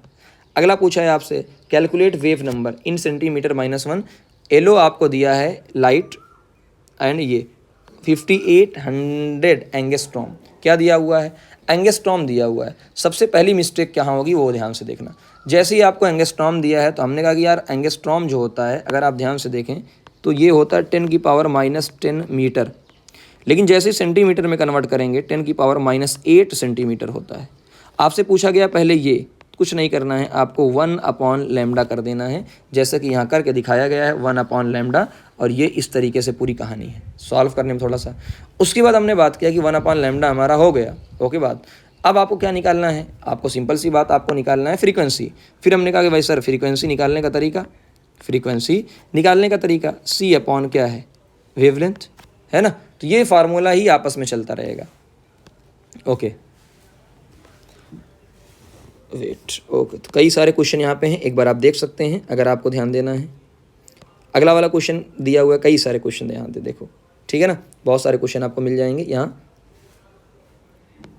चलिए अब बात कर लेते हैं आगे हम लोग प्लैंक क्वांटम थ्योरी के बारे में। यही प्लैंक क्वांटम थ्योरी आपसे सबसे ज़्यादा बोली जाती है, क्लास 12th में अच्छे से इसको पढ़ाया जाता है। प्लैंक क्वांटम थ्योरी कहती क्या है, द रेडियंट एनर्जी एमिटेड और absorb by a body is not continuous but discontinuous in the form of small body, जो भी है रेडियंट एनर्जी, यानी जो भी एनर्जी आप, कई बार ऐसा होता है, सबसे अच्छा इसका एग्जांपल होता है फोटो इलेक्ट्रिक इफेक्ट, है ना। जो भी सोलर सेल होती है, सोलर से लाइट मिलती है हम सबको, कि जो भी रेडियंट एनर्जी होती है, जो एनर्जी आती है, या एनर्जी एमिटेड एनर्जी है ना, एब्जॉर्ब बाय द बॉडी, जो भी बॉडी एब्जॉर्ब करती है वो कॉन्टीन्यूस नहीं होती है बल्कि डिसकॉन्टीन्यूस होती है, इन the form of small discrete packet of energy and this packet called quanta, है ना। जैसे फॉर एग्जांपल मैंने कहा कि यार देखो ये मान लो मेटल है, ये मेटल है, ये पूरा मेटल है, यहाँ से सन की एनर्जी आ रही, इनका कहना है कि ये एनर्जी जो आती है छोटे छोटे पैकेट्स के अंदर आती है, छोटे छोटे ऐसे पैकेट में आती है, पैकेट में आती है, इन्हीं पैकेट को क्वांटा बोला जाता है। क्या बोला जाता है, क्वांटा बोला जाता है, स्मॉलेस्ट बोला जाता है, यूनिट, ओके ठीक है। In the case of light, मैंने कहा ना in the case of light the smallest packet of energy is called the photon, तो इसी लाइट के फॉर्म में इसे क्या बोला जाता है, photon, but in general case the smallest packet of the energy is called as quantum, ठीक। The energy of each quantum, हर क्वांटम जो होती है वो फ्रीक्वेंसी के प्रोपोर्शनल होती है, तो यानी E directly proportional to frequency. तो एक फार्मूला दिया गया E is equal to H nu, क्या दिया गया, एच न्यू, यानी एच इंटू फ्रीक्वेंसी, और सबको पता होता है कि फ्रीक्वेंसी क्या होती है, सी बाई लैम्डा, तो यानी ये फार्मूला, दो फार्मूले आपको याद रखने हैं, हालांकि बना सकते हैं बट यही वाला फार्मूला मेन है। मेन फार्मूला हमारा कौन सा है, अगर हम देखें मेन फार्मूला हमारा ये है, E is equal to H nu, H की वैल्यू आपको याद होना चाहिए बस, ठीक है ना। एच इज प्रोपोर्शनलिटी कांस्टेंट, या कई बार इसे प्लैंक कांस्टेंट के नाम से जाना जाता है। एच की वैल्यू क्या होती है, देख लो, ये वाला आप याद रखिएगा, ये वाला 6.6 इंटू 10 की पावर -34 जूल, क्या होता है 34 जूल, यहाँ अर्ग वगैरह सब में दिया होता है, क्योंकि एक जूल के अंदर क्या होता है 10 की पावर 7 अर्ग होता है, ये मैंने आपको फिजिक्स के अंदर पढ़ाया है। चलो टोटल अमाउंट ऑफ एनर्जी क्या हो जाएगी, अगर आपसे पूछा गया ये एक की एनर्जी है तो टोटल का मतलब क्या है कि मैंने माना कि भाई 10 बॉडी हैं, 10 से मल्टीप्लाई, तो यहाँ पे इन्होंने माना है n बॉडी, तो n से मल्टीप्लाई कर देंगे, और n क्या है, नंबर ऑफ क्वांटा। अब यहाँ से बहुत सारे क्वेश्चन बनते हैं, क्वेश्चन क्या क्या बनेगा, क्या क्या दिया रहेगा आपको, देखो calculate the energy in joule, मैंने कहा ना जूल में दिया हुआ है तो आपको जूल में ही रखना है। Photon of sodium of wavelength, ये वेवलेंथ आपको दिया है, तो इसका मतलब आपको फार्मूला कौन सा अप्लाई करना है, आपको फार्मूला वेवलेंथ वाला अप्लाई करना है आपको फार्मूला वेवलेंथ वाला अप्लाई करना है कि देखिए एक फार्मूला बेसिक याद करो कि सर एच न्यू, अब ये जो वी एच होता है फ्रीक्वेंसी क्या होता है सी अपॉन लैम्डा, तो ये ऑटोमेटिक बन गया एस सी अपॉन लैम्डा। तो आपको एच की वैल्यू पुट करना है, ये -34 वाली, इसकी वैल्यू आपने पुट किया और इसकी वैल्यू आपने पुट किया और कैलकुलेशन आपको करनी है। अगला calculation the frequency and energy of photon of wavelength, फिर वही सेम चीज़ है। तो पहला तो आपको फ्रीक्वेंसी करना है तो कर लो, एनर्जी एच न्यू, दो तरीके से कर सकते हैं किसी भी, पहले आप फ्रीक्वेंसी कर लो तो फ्रीक्वेंसी सी बाई लैम्डा फिर हो जाएगा, ठीक है ना। फिर वही 5000 एंगस्ट्रॉम से गलती मत करना, 10⁻⁻10 होता है, और एनर्जी यानी E is equal to H nu. यहाँ से क्वेश्चन ज़रूर मिलते हैं, 100% क्वेश्चन यहाँ से मिलते हैं। ओके, फिर आता है यहाँ 2 इलेक्ट्रॉन वोल्ट, है ना। इस बार क्या दिया हुआ है, lambda and frequency photon having, energy आपको दिया है 2 इलेक्ट्रॉन वोल्ट। अगर किसी को पता हो 1 इलेक्ट्रॉन के वोल्ट के अंदर होता है 1.6 × 10⁻⁻19, यानी एक एटम पे जितना, एक इलेक्ट्रॉन पे जितना चार्ज होता है। आपको 2 इलेक्ट्रॉन दिया हुआ है तो एनर्जी आपने ये देख लिया, 2 इलेक्ट्रॉन वोल्ट की एनर्जी आपने देख ली। ओके, अब आपको क्या निकालना है, आपको निकालना है लैम्डा। तो आप वही फार्मूला अप्लाई किया यहाँ से और आपको निकल गया लैम्डा, तो आपको लैम्डा की वैल्यू निकल आएगी। बस फार्मूला आपको बनाना है, बात समझ में आई। तो वैल्यू कोई भी दे, कैसे भी दे, छोटी छोटी चीज़ें आपसे गलत हो सकती हैं, उसके अलावा कुछ भी नहीं। आपको दिया है कि इसकी हाइयर एनर्जी है, एक फोटोन है जिसकी वेवलेंथ 4000 एंगस्ट्रॉम है, एक ऐसा है जिसकी रेड लाइट है जिसकी वेवलेंथ आपको ये दिया हुआ है 7000 एंगस्ट्रॉम। बात समझ में आ गई। अब आप एक चीज़ का अगर ध्यान दें तो आपको ऑटोमेटिक पता चल जाएगा यहाँ पे कि जो वायलेट कलर है उसका, वायलेट का वो लैम्डा क्या है, कम। तो यहाँ से आप डायरेक्टली बता सकते हैं, अगर हालांकि सॉल्व करके बता सकते हैं, बट देखो हमने कहा कि sir E is equal to H C upon lambda, ऊपर वाले सारे कांस्टेंट, यानी E inversely proportional to lambda, directly proportional to frequency. ये बात है, फ्रीक्वेंसी ज़्यादा, एनर्जी ज़्यादा और वेवलेंथ क्या हो जाएगी, कम। तो यहाँ से आप डायरेक्टली बता सकते हैं, ज़रूरत ही नहीं है। ओके, आगे बढ़ते हैं अब बोर एटॉमिक मॉडल पे, है ना। यहाँ पे आप तो ये सारी बातें हमने पढ़ लिया है वन शॉट के अंदर। अब बोर के एटॉमिक मॉडल पे चलते हैं बहुत सारा। तो सबसे पहला क्वेश्चन आता है कि बोर का एटॉमिक मॉडल क्वांटम थ्योरी पर बेस्ड है। किस पर बेस्ड है, क्वांटम थ्योरी पे। और उससे भी टफ, ये तो आसान था। अगला, Bohr is apply only for, ये क्वेश्चन GA JEE नीट हर जगह आया हुआ है। Bohr atomic model is applicable only for single electronic species like He+ Li2+, है ना, He+। कुछ लोग कहेंगे सर ये कैसे हो सकता है, समझिएगा। देखो, हीलियम का एटॉमिक नंबर होता है 2, यानी इलेक्ट्रॉन कितने हैं, 2। इसने एक इलेक्ट्रॉन को लूज कर दिया, है ना। यहाँ पे देखो, यहाँ पे इलेक्ट्रॉन कितने हैं, यहाँ पे भाई 2 है, यहाँ पे एक इलेक्ट्रॉन को लूज कर दिया, 2 - 1 = 1। सेम लिथियम का होता है 3, तो 2 इलेक्ट्रॉन उसने लूज कर दिया। क्या मैं ऐसे लिख सकता हूँ, ये सोडियम का होता है 11, और मैं कल को ऐसे लिख दूँ कि सोडियम +10, मान लिया, तो जाहिर सी बात 10 इलेक्ट्रॉन लूज कर दिया, तब भी उसके पास क्या बचा, तो 1 इलेक्ट्रॉन। ये क्वेश्चन बहुत ज़्यादा बार आया हुआ है, बात समझ में आई सबको। चलो, अब कूलाम्बिक फोर्स आप सबको पता होता है ना। कूलाम्बिक फोर्स क्या होता है, K(Q1Q2/R², K(Q1Q2/R²। सेंट्रीफ्यूगल या सेंट्रीपिटल फोर्स mv²/r, और एंगुलर मोमेंटम mv²। ये 3 चीज़ें पता हैं तो भी ठीक, और नहीं पता है तो पता कर लो। ये बातें बहुत इंपॉर्टेंट हैं, इसी से सारे क्वेश्चन यहाँ के सॉल्व होते हैं। बोर के एटॉमिक मॉडल के जितने भी क्वेश्चन हैं यहीं से होते हैं। पहला पास्टुलेट बोर ने क्या दिया, है ना। बोर ने कहा कि देखो, एटम है द न्यूक्लियस, सही बात है, where all the protons and neutrons present, सही। The size of nucleus is very small and it is present in the centre of atom. ये फर्स्ट पास्टुलेट था, ये तो आसान है। ओके, सेकेंड पास्टुलेट क्या बताया उसने, निगेटिवली चार्ज एटम, जो भी निगेटिवली चार्ज एटम में रिवॉल्व करता है अराउंड द न्यूक्लियस, ये तो सेम चीज़ रदरफोर्ड ने भी बताई थी। In the same way as a planet revolve, जैसे प्लानट रिवॉल्व करते हैं। द अट्रैक्शन फोर्स, है ना, between nucleus and electron is equal to the centrifugal force, यानी अट्रैक्शन और सेंट्रीफ्यूगल फोर्स दोनों क्या होते हैं, बराबर होते हैं। अगर मैं इसको डायग्राम में बनाऊं तो ऐसे बनाऊंगा, समझिएगा।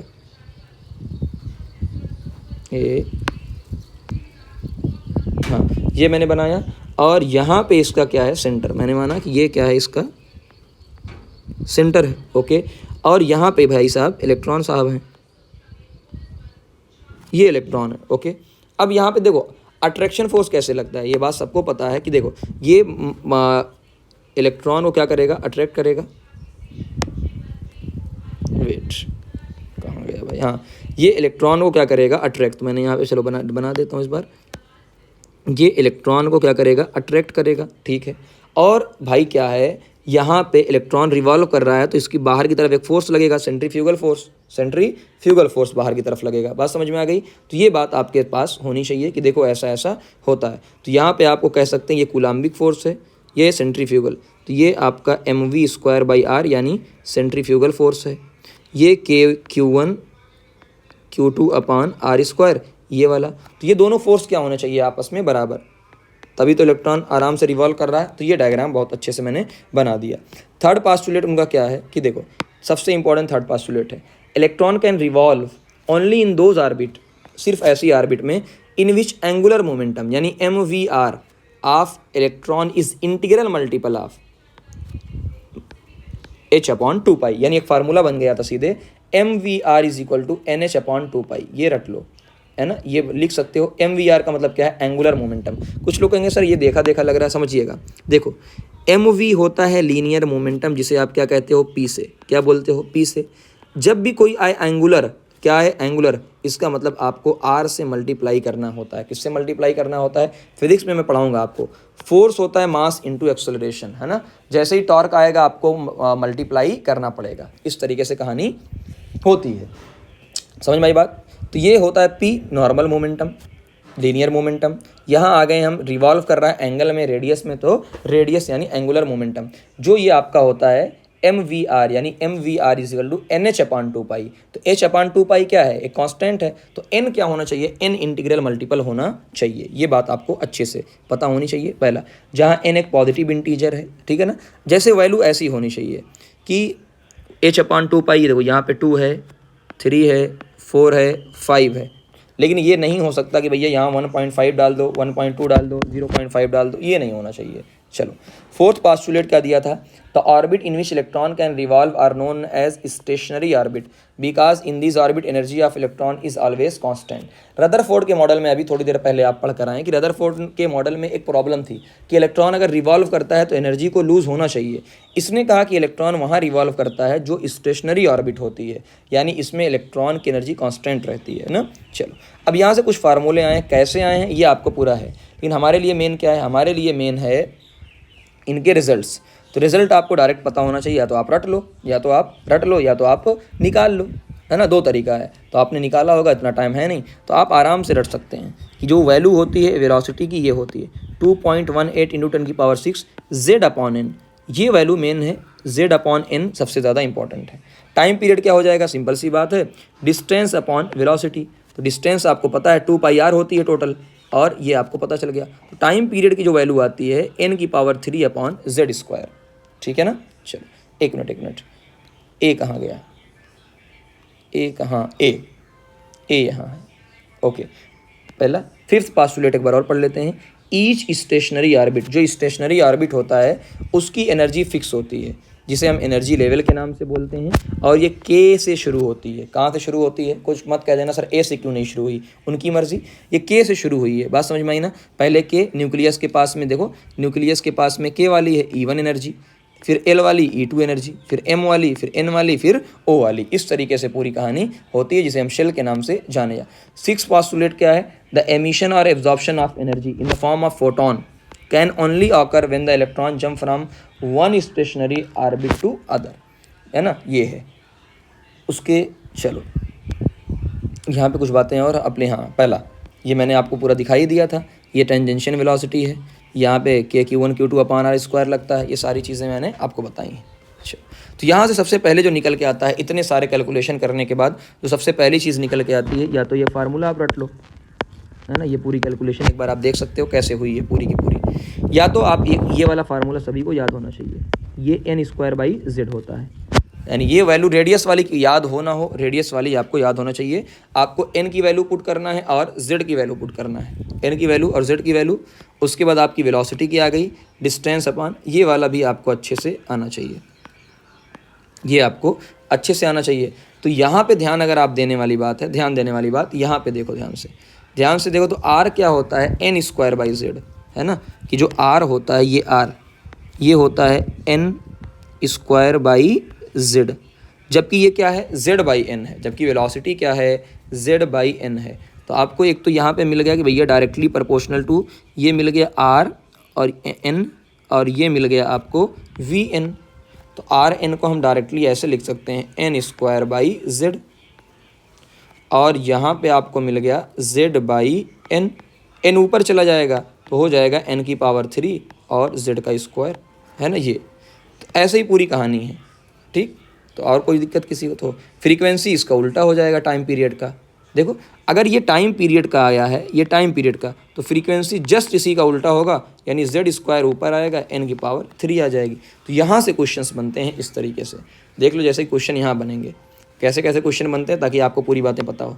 Calculate the radius of first, second, third and fourth orbit. कुछ नहीं करना है भाई, 0.59 आपका कांस्टेंट है, एन स्क्वायर अपॉन जेड, है ना। अच्छा हाइड्रोजन है तो हाइड्रोजन की याद रखिएगा भाई, हाइड्रोजन के लिए जेड की वैल्यू कितनी हो जाएगी 1, यानी आपको सिर्फ क्या करने जाना है, पहले 1 का स्क्वायर, 2 का स्क्वायर, 3 है तो 3 का स्क्वायर, फोर्थ ऑर्बिट है तो फोर्थ का स्क्वायर, बस इतना करता है।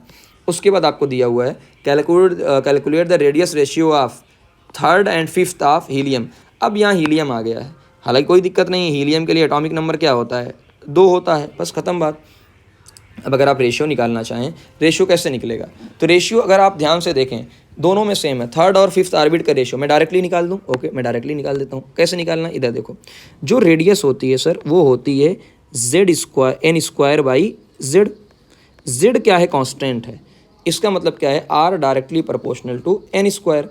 पहला 3 है तो इसका मतलब 9 हो जाएगा, दूसरा क्या है 5 है तो क्या हो जाएगा 25। देख लो बिना कैलकुलेशन के भी आराम से हो सकता है, ओके। अगला क्या दिया हुआ है, ये सब जुगाड़ हैं, तरीके, concept. Second orbit of hydrogen, third orbit of lithium. अब आइए बात करते हैं, हमने कहा कि कुछ नहीं करना यार, आसान है, are directly proportional to N square by Z, सबके अलग अलग दिए हुए हैं।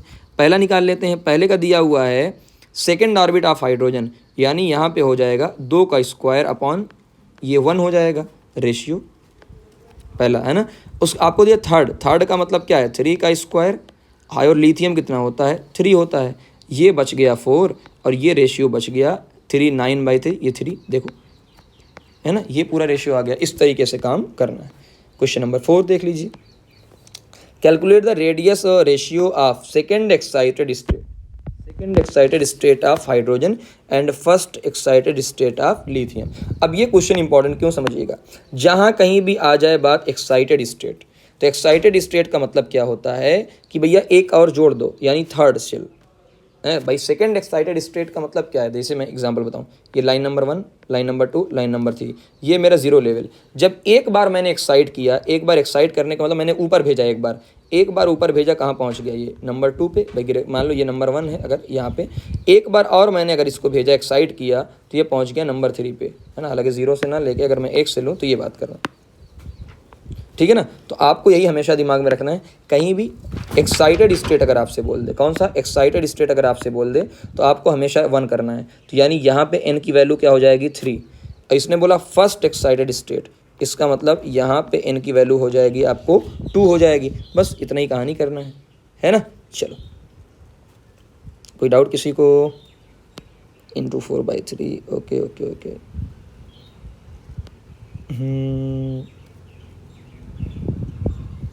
ठीक, चलिए आगे बढ़ जाते हैं हम लोग अब। 4/3, ओके। अब देखो कैसे करना है, इसको भी आसान तरीके से कर लेते हैं। हमने कहा I = n square by Z, ठीक है। पहला क्या दिया हुआ है 3, हाइड्रोजन का दिया हुआ है तो 1 हो जाएगा, यानी 3 का स्क्वायर अपॉन 1 आ गया। उसके बाद हमको क्या दिया हुआ है 2, यानी 4 अपॉन क्या हो जाएगा 3, बस हो गया। तो 9:2, यही लिखा हुआ है यहाँ पे, देख लो ध्यान से। तो इस तरीके से आपको करना है पूरा। तो हम डायरेक्ट कर सकते हैं बिना वैल्यू को रखे हुए, तो हो गया आपका पूरा, है ना। 9, अब ऐसे कर लो, 9/4/3 = 27/4, ये पूरी कहानी। अब यहाँ पे और सारे क्वेश्चंस दिए हुए हैं, आप कर लीजिएगा, ठीक है ना। एक बार देख लो, यहाँ पे पूरे मैंने पूरे आपको करवा ही दिए हैं, ओके। हाँ, अब एक चीज़ का और ध्यान दीजिएगा सभी लोग, ये रट लीजिएगा, कभी गलत नहीं होगा आपसे, कि भाई देखो जो फर्स्ट में एनर्जी आती है वो 13.6 माइनस में सब में होगी, उसके बाद -3.4, उसके बाद -1.51, -0.84, -0.54, इतना रट लो दिमाग में। ताकि आपको डायरेक्ट जो रट लेता है उसके लिए आसान हो जाए। रट लो, सीधा रट लो, है ना, 2-3 बार पढ़ लोगे आप, रट लोगे, कैलकुलेशन करने में थोड़ा सा प्रॉब्लम होगी। चलिए, आयनाइजेशन एनर्जी क्या होती है? Minimum amount of energy required to eject an electron, कि अगर किसी इलेक्ट्रॉन को इजेक्ट करना है तो आयनाइज करना पड़ेगा, तो इसका मतलब मिनिमम एनर्जी आपको देना है फ्रॉम ग्राउंड से आइसोलेटेड एटम, यानी N1 से आपको 1 से भेजना है इनफाइनाइट पे। सेपरेशन का मतलब क्या है कि भाई आप सेपरेट कर रहे हो, minimum escape out electron from excited state, ठीक। ये कैलकुलेशन खाला है। ये सारी एनर्जी क्या होगी? पॉजिटिव होगी। क्यों पॉजिटिव होगी? क्योंकि हम एनर्जी को दे रहे हैं, है ना। चलो पार्ट 8 पे बात कर लेते हैं, एनर्जी ऑफ इलेक्ट्रॉन। ये सबसे फेमस प्रकार का है।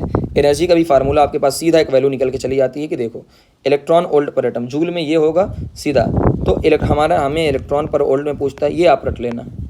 फार्मूला देखो निकाल सकते हो, बट इस पूरे चैप्टर के अंदर आपको फार्मूला अगर आप रट लेंगे, निकालने में कोई बहादुरी नहीं है, निकालने में कोई बहादुरी नहीं है। तरीका आपको डिटेल में पढ़ाया जाता है क्लासेस के अंदर, बट यहाँ आपको कोई रिजल्ट आने चाहिए। क्या आने चाहिए? रिजल्ट आने चाहिए। बात समझ में आ गई? चलिए, अब यहाँ पे 2-3 बातें और हैं, और ये जिसने पढ़ लिया उसके लिए चीज़ें आसान हो जाती हैं। क्या है समझिएगा।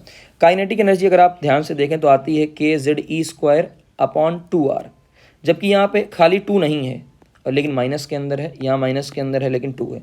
तो अगर मैं आपसे कहूँ कि देखो पोटेंशियल एनर्जी -2 काइनेटिक एनर्जी होती है, काइनेटिक एनर्जी और टोटल एनर्जी बराबर होते हैं, बस माइनस के अंदर होते हैं, और पोटेंशियल एनर्जी डबल होती है एनर्जी के। रेशियो आप खाली रेशियो ही आपसे पूछा जाता है। अच्छा, जब पॉजिटिव होती है इसका मतलब क्या है? काइनेटिक एनर्जी, रेडियस को बढ़ाओगे तो काइनेटिक एनर्जी डिक्रीज होगी।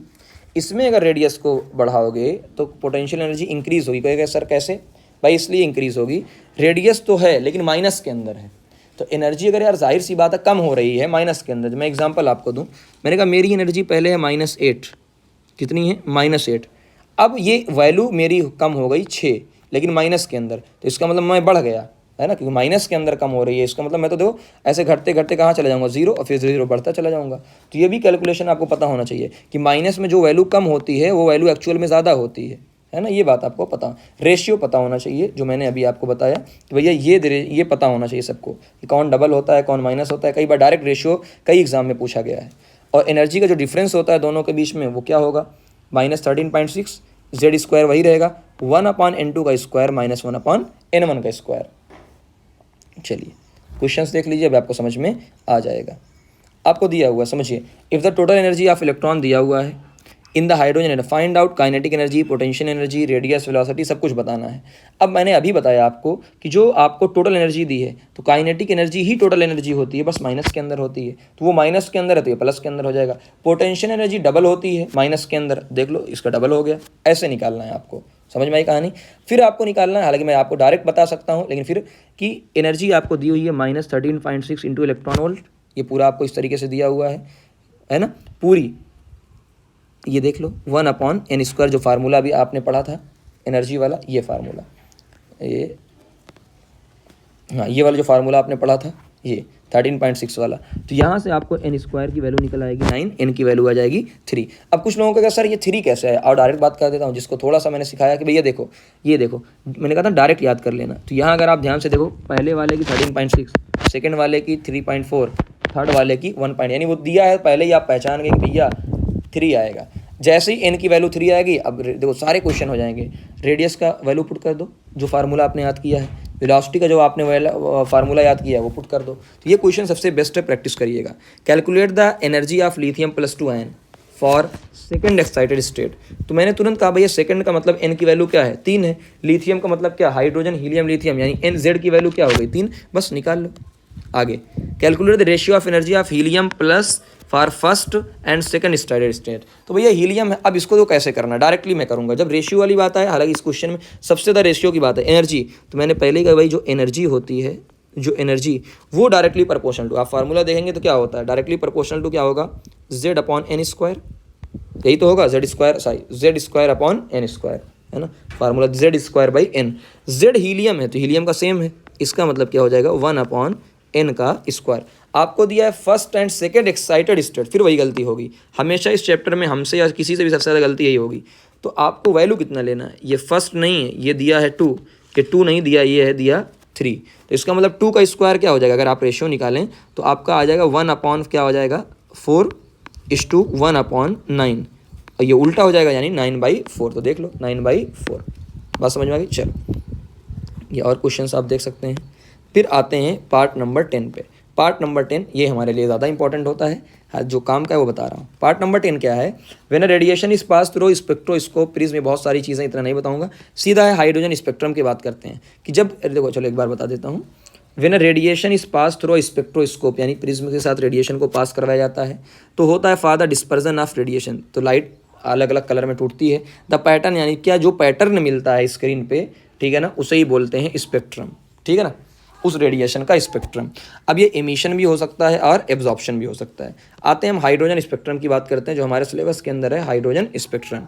इसमें क्या याद करना है? सबसे पहली चीज़ कि देखो रीजन क्या होता है, सबसे पहले लाइमन, ऐसे पहले याद करो, लाइमन, बामर, पास्चन, ब्रैकेट, फुंड और हमफ्रे, ये आपको 6 याद करना है। और उसके पहले क्या याद करना है? सबसे आसान तरीका देखो कि जो लाइमन का रीजन होता है यूवी, उस बालमर का विजिबल, और उसके बाद सब क्या होते हैं? इंफ्रारेड, बाकी सारे क्या होते हैं? इंफ्रारेड। तो 2 आपको याद होने चाहिए, यूवी, विजिबल, उसके बाद ऑटोमेटिक, इंफ्रारेड, लगातार याद करिए तो कभी गलती नहीं होगी। अब सबसे पहली चीज़, इनके लिए जो N1 होती है पहली लाइन, देखो Lyman 1 number, 2 number, 3 number, 4 number, 5 number, 6 number, ये नंबर आपको याद होना चाहिए, 1 2 एकदम लगातार। तो एक तो आ गई N1, एक आ गई N2। अब N2 उसके अलावा वाली लाइन हो जाएगी 2 3 5 3 4, ये सारी बातें है ना, ये आपने। तो यहाँ पे देखो, अगर ध्यान से आप देखोगे, ध्यान से देखो, मैं आपको सबसे ज़्यादा क्वेश्चन आएंगे लेमन और बाल्मर से, तो आपको लेमन सीरीज़ ये है, और ये क्या है? ये आपका अल्ट्रा वायलेट रीजन है, ये पहली बात। अब अगर आप ध्यान से देखें कि जो लेमन होता है वो 1 से शुरू होता है, कहाँ से? 1 से शुरू होता है, तो सारी लाइन कहाँ से आएगी? जाहिर सी बात है 1 पे तो 1 से नहीं आएगी, 2 से आएगी, 3 से आएगी, 4 से, डायग्राम देखो। उसके बाद बाल्मर सीरीज कहाँ से शुरू होती है? विजिबल रीजन में 2 से, तो जो भी लाइन आएगी वो 2 से नहीं आएगी, 3 4 5 6 से आएगी। इसी तरीके से पूरी कहानी हो रही है। अब यहाँ पे कुछ बातें और हैं।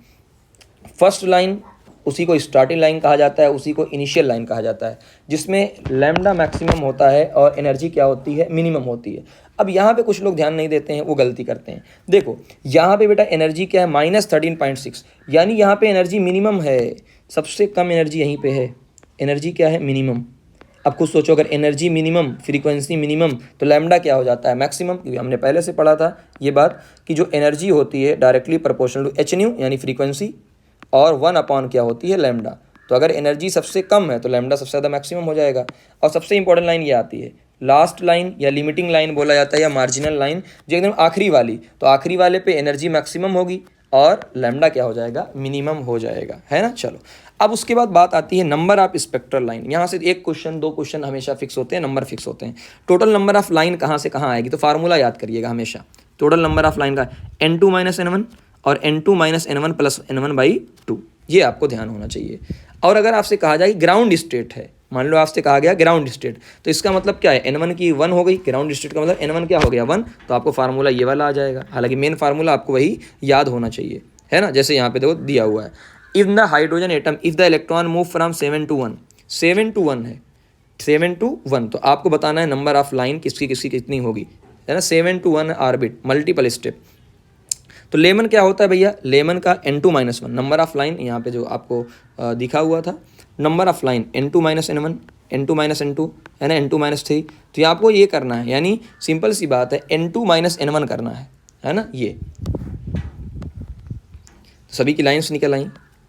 अब टोटल नंबर ऑफ लाइन जो निकलती है तो उस फार्मूले से निकल जाती है ना। देखो एक तरीका होती है कौन सी लाइन निकालना है, जैसे इस क्वेश्चन में मैं आपको फिर से बताऊं, ये क्वेश्चन बहुत अच्छा है। 7 to 1 पे आ रहा है तो आपको टोटल लाइन निकालनी है। तो टोटल लाइन अगर आप निकालोगे तो फार्मूले से निकाल लो यार, इसी फार्मूले से। 7 से 1 पे आ रहा है तो 7 छक 42/2, यानी कितना हो गया? 21। तो आई थिंक मुझे, तो यहाँ पे देख लो आपको मिल जाएगा, कहाँ गई? 21 लाइन आ रही है। बात समझ में आ गई? ये क्वेश्चन आपसे ज़रूर पूछा जाएगा, आप याद रख के जाइएगा। ये वाला फार्मूला आपको तब अप्लाई करना है जब ग्राउंड की बात हो रही हो, है ना। देखो यहाँ दिया क्या हुआ है? 7 to 1, यानी कौन सा फार्मूला अप्लाई करोगे? सीधा N -1/2।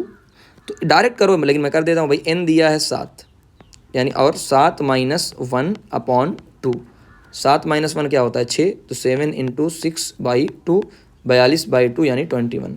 अब किसकी कितनी लाइन, ये तो टोटल लाइन हो गई, किसकी कितनी लाइन है उसके लिए एक ही तरीका है कि भैया N2 - N1, N2 - N1। जैसे देखो लेमन के लिए N1 क्या है? N2 सबके लिए फिक्स है, तो लेमन के लिए N2 क्या है? 1, बाल्मर के लिए N1 क्या है? 2, पास्टन के लिए N1 क्या है? 3, तो 3 माइनस करते जाओ, माइनस माइनस करते जाओ। ब्रैकेट के लिए 4 है, फंड के लिए 5 है, हमफ्रे के लिए 6 है। बात समझ में आई? ऐसे फिर बात करते हैं इन द हाइड्रो। अब देखो बात 6 टू सेकेंड, इस बार आपको दिया हुआ है 6 से लेके 2 तक। कहाँ? 6 से लेके 2 तक, यानी अब वो वाला फार्मूला नहीं अप्लाई करोगे, अब आप ये वाला फार्मूला अप्लाई करोगे, क्योंकि अब ग्राउंड की स्टेट की बात नहीं की जा रही है। बात समझ में आ गई? तो ये क्वेश्चन आप प्रैक्टिस कर लीजिएगा, बड़े अच्छे क्वेश्चन से हमेशा आते रहते हैं। चलिए, नंबर ऑफ लाइन की बात हो गई। अब हम बात करते हैं यहाँ पे रिडबर्ग फार्मूला। रिडबर्ग फार्मूला सबसे ज़्यादा इंपॉर्टेंट आता है, अभी तक के सबसे ज़्यादा क्वेश्चन यही आए हैं। 1/λ is equal to R Z square, ये वैल्यू पुट करने में सबको सांस अटकती है। और यहाँ पे रिडबर्ग की कई बार वैल्यू न दिया होता है, तो आप कोई सी भी वैल्यू रख लेते हो। हम लोग सीधा बात करते थे भाई 1/r होता था बाद में, यानी 912 एंगस्ट्रॉम। मैंने ये याद किया था 912 एंगस्ट्रॉम, है ना, ये कहानी है। कैसे समझिएगा, अप्लाई कैसे करना है, मेन मुद्दा वो है। कैसे अप्लाई करना है देखो, वो बता देता हूँ। क्वेश्चन ये वाला सीख लेना, ये दोनों क्वेश्चन बार बार आएगा, पहला वाला ज़्यादा इंपॉर्टेंट। उसने का वेवलेंथ निकालिए first line of Balmer series, first line of Balmer series. अब खुद सोचो, फर्स्ट लाइन का सिंपल मतलब बता दो। देखो बाल्मर सीरीज जो होती है उसके लिए n1 की वैल्यू होती है 2, यानी वो 2 से शुरू होती है। अब फर्स्ट लाइन बोला गया है, इसका मतलब एक लाइन ऐड करना है, तो जो n2 की वैल्यू आ जाएगी, तो शुरू कहाँ से होता था? 2 से, एक लाइन, इसका मतलब 2 + 1 यानी ये वैल्यू हो जाएगी 3। अब सिर्फ फार्मूले में आपको पुट करना है ये जो फार्मूला आपको दिया हुआ है 1/n1 स्क्वायर। तो n1 की वैल्यू क्या है? 2, तो यहाँ पे आप ध्यान से देखो 1 क्या हो गया 4। उसके बाद n2 का स्क्वायर यानी 3 का स्क्वायर क्या हो गया 9। अच्छा ध्यान देना, ये 1/λ है, ये क्या है 1/λ। तो आपको जैसे ही पता चला आपने एलसीएम लिया, तो ये वैल्यू आ गई r इज इक्वल 5 यानी 5/36। लेकिन हमें लैम्डा लेना था, तो हमने उल्टा कर दिया। देखो 1/λ से पहले 1/λ था, अब हो गया लैम्डा। जैसे ही उल्टा मैंने कर दिया, तो ये वैल्यू कितनी आ गई? ये वैल्यू आ गई 36/5r। 36/5 को रहने दिया 1/r। अब मैंने फिर कहा था 1/r हमने पढ़ा था 912 एंगस्ट्रॉम। तो एंगस्ट्रॉम इस तरीके से क्वेश्चन आपको पूरे सॉल्व करने हैं, ठीक है ना। चलो, फ्रीक्वेंसी वाली बात है। फिर हमेशा याद रखिएगा, सबसे पहले आप क्या निकालोगे? 1/λ। जब लैम्डा निकल आएगा तब यहाँ से आप फ्रीक्वेंसी की बात करोगे। यहाँ से आपसे पूछा है last line of the lemon. Last line का मतलब क्या होता है? इनफाइनाइट बोला गया था, तो एक वैल्यू आ जाएगी आपकी इनफाइनाइट, यानी ये वैल्यू आ जाएगी r। तो ये बहुत इंपॉर्टेंट है, क्वेश्चन प्रैक्टिस करिएगा, गलती नहीं होनी चाहिए। अब 2 क्वेश्चन और दिए हैं, ये आपके लिए हैं, और इसमें से ये क्वेश्चन सबसे ज़्यादा पूछा गया था, ratio of maximum lambda of Lyman and Balmer series. अब खुद बोलो मैक्सिमम लैम्डा कब होता है? फर्स्ट लाइन, यही क्वेश्चन सबसे अच्छा है। मैक्सिमम लैम्डा कब होता है? पहली लाइन, है ना, जहाँ एनर्जी मिनिमम होगी। अब अगर फर्स्ट लाइन देखो लिखा ना, मैक्सिमम का first line of Lyman series and first line of Balmer series. अब यहाँ पे अगर ध्यान देंगे, लेमन के लिए तो भैया फिक्स होती है n1 is equal to 1, Balmer के लिए n1 इज इक्वल टू 2। अब जब n2 की बात करेंगे, n2 तो फर्स्ट लाइन की बात करेंगे, तो यहाँ हो जाएगा n2 2, यहाँ n2 हो जाएगा 3। अब 2 बार आपको सिर्फ फार्मूला अप्लाई करना है और कुछ भी नहीं। एक बार 2 का स्क्वायर माइनस 3 का स्क्वायर, देख लो 2 और 3 है ना। जब आप लेमन की बात करेंगे तो आपको 2 और 1 है ना, ये देखो।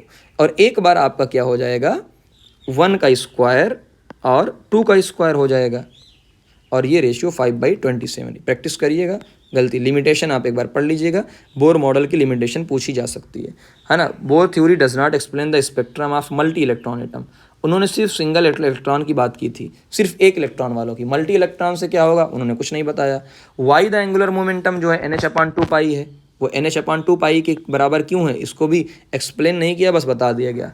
Bore inter related quantum theory of radiation and classical law of physics. हालांकि ये आपके उसमें नहीं, लेकिन फिर भी इन्होंने क्वांटम थ्योरी को और क्लासिकल फिजिक्स को दोनों को एक साथ जमा कर दिया। बोर की थ्योरी ये नहीं बता पाई कि जो स्पेक्ट्रल लाइन की जो फाइन लाइन है, स्पेक्ट्रल लाइन के अंदर भी कुछ लाइन्स होती हैं, ठीक है ना, उनको नहीं बता पाए, ठीक। और ये भी नहीं बता पाए मैग्नेटिक फील्ड में क्या होता है, जैसे जीमान, या कई सारे हैं जो आपके सिलेबस में हैं, और कई सारी बातें आपके सिलेबस में नहीं है, जैसे ये जीमान इफेक्ट वगैरह नहीं है। अब लास्ट में आते हैं वेव मैकेनिकल मॉडल, यानी इसमें 2 कॉन्सेप्ट हमको पढ़ने हैं, एक डी ब्रॉगली डुअल नेचर वाला और एक हाइजेनबर्ग अनसर्टेनिटी प्रिंसिपल। कुछ नहीं करना है, बहुत ज़्यादा बात नहीं करूँगा, सीधा देखो एक फार्मूला आपको याद करना है। वो फार्मूला क्या है? Lambda is equal to H/P। Lambda is equal to, मैं यहाँ अलग से लिख देता हूँ कि आपको सिर्फ इतना पढ़ना है कि जो लैम्डा होता है, ये आपको 12th चैप्टर में H की वैल्यू आपको दी होती है अपॉन P, और जो P की वैल्यू होती है वो होती है MV यानी मोमेंटम। तो ये बात होनी चाहिए बस, और कुछ भी नहीं डी ब्रॉगली वाले में, ठीक है ना। चलो, और यहाँ से एक और फार्मूला बन के चला आता है कि mv क्या होती है, 2m काइनेटिक एनर्जी। और अगर किसी ने ध्यान दिया हो तो होता क्या है कि जो काइनेटिक एनर्जी होती है वो होती है p²/2m, है ना। तो अगर आपको देखा p की वैल्यू आपसे निकाला जाए तो ये हो जाएगा 2m kinetic energy under root के अंदर। तो कई बार इसको ऐसे भी लिखा जा सकता है जैसा कि यहाँ पे फार्मूला। तो यहाँ पे जितने फार्मूले हैं एक साथ जमा कर लिया जाए। देखो lambda is equal to h/mv, mv नीचे है, एक बार 2m काइनेटिक एनर्जी। और काइनेटिक एनर्जी क्या होती है अगर आप ध्यान से देखें 2m qv। तो कई सारे फार्मूले यहाँ पे बन जाते हैं। और एक फार्मूला ये सबसे फेमस है यार, इलेक्ट्रॉन के लिए जो लैम्डा, इलेक्ट्रॉन के लिए जो लैम्डा की वैल्यू आती है वो आती है 12.25/√volt, ठीक है ना। चलिए जैसे यहाँ पे कुछ क्वेश्चंस आपको दिए हुए हैं, क्वेश्चन कर लीजिएगा, कभी गलती नहीं होगी। मास आपको दिया है 1 मिलीग्राम, तो पहले तो ये ध्यान दो कि 1 मिलीग्राम दिया हुआ है तो इसका मतलब हमको ग्राम में कन्वर्ट करना है। अभी अगर हम बात करते हैं और किलोग्राम के अंदर भी कन्वर्ट कर सकते हैं इसको। आपको दिया है 4.5 × 10⁵ सेंटीमीटर पर सेकेंड, तो ये तो ठीक है। अच्छा क्यों ग्राम में कन्वर्ट किया, क्योंकि सेंटीमीटर में दिया हुआ है और अर्ग में पूछा है। तो ये देखो सबसे अच्छा क्वेश्चन इसीलिए बन जाता है, यूनिट में बात कर लेता है। सबको पता है ये यूनिट कौन सी होती है, CGS। इसीलिए मैंने फिजिक्स में चैप्टर मोशन इन स्टेट कौन सा यूनिट डायमेंशन चैप्टर को बहुत अच्छे से इसीलिए पढ़ाया है कि यही बार बार यूज़ होता है।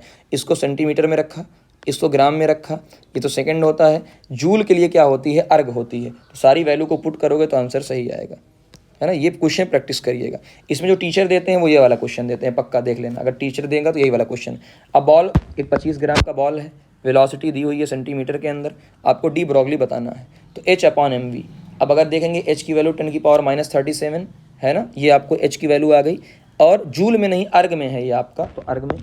हालांकि अगर आप जूल में निकालना चाहें तो पूरी वैल्यू फिर आपको क्या करना पड़ेगा, ये वेलोसिटी को चेंज करना पड़ेगा, सारी चीज़ें।